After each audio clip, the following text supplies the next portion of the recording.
Nah, sebagai ilmu pengetahuan, sejarah adalah gambaran tentang peristiwa masa lalu yang merupakan terjadi atau dialami oleh manusia. Nah, itu disusun secara ilmiah melalui kurun waktu tertentu, diberi tafsiran dan analitis kritis, sehingga mudah dipahami dan mengerti.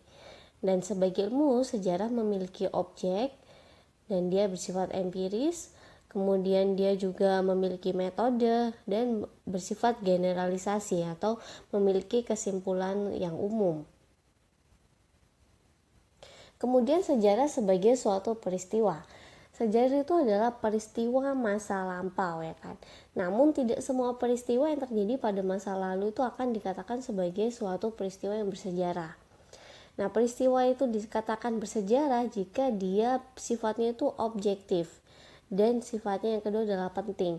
Objektif artinya dia didukung oleh fakta sejarah yang dapat menunjukkan bahwa peristiwa itu benar-benar terjadi, bukan rekanan atau imajinasi.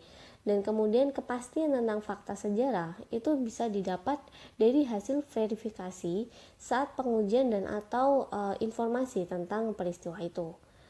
Dan dia bersifat penting, jadi yang mempunyai arti penting bagi perkembangan ilmu pengetahuan serta kehidupan berbangsa dan bermasyarakat di masa selanjutnya. Itu maka dia dicatat atau dikatakan sebagai suatu sejarah. Sejarah sebagai suatu kisah adalah suatu cerita yang didasarkan pada fakta-fakta dan disusun dengan metode yang ilmiah. Bermula dari mencari dan menemukan jejak sejarah, kemudian menguji jejak tersebut dengan metode kritik yang disebut dengan kritik sejarah, kemudian menginterpretasikan fakta dan menulis hasilnya dalam kisah yang menarik, atau penuturannya itu menggunakan suatu bahasa yang menarik. Nah, dengan kata lain, sejarah sebagai sebuah kisah adalah kejadian masa lalu yang diungkapkan kembali berdasarkan penafsiran dari sejarawan yang tapi tetap dapat dipertanggungjawabkan kebenarannya. Sejarah sebagai seni itu erat hubungannya dengan cara penyampaian yang secara tertulis kisah sejarah itu.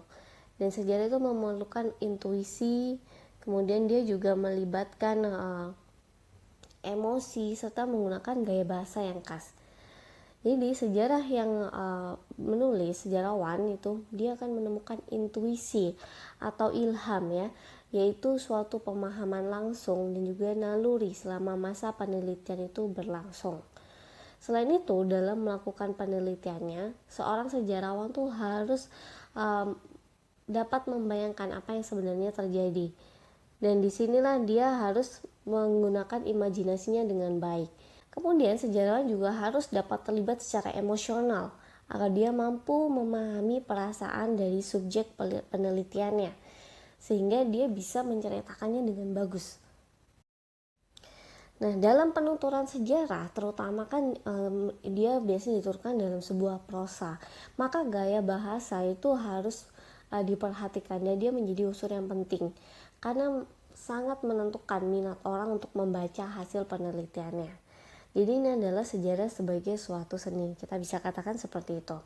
Jadi dalam penuturannya pun sejarawan tetap harus menggunakan imajinasinya, tapi bukan imajinasi untuk hal yang baru, ya, tapi hanya berimajinasi terhadap kejadian yang sudah ada. Dia harus membayangkan kejadian tersebut dan dia juga harus beremosi dan berempati terhadap pelaku-pelaku sejarah saat itu.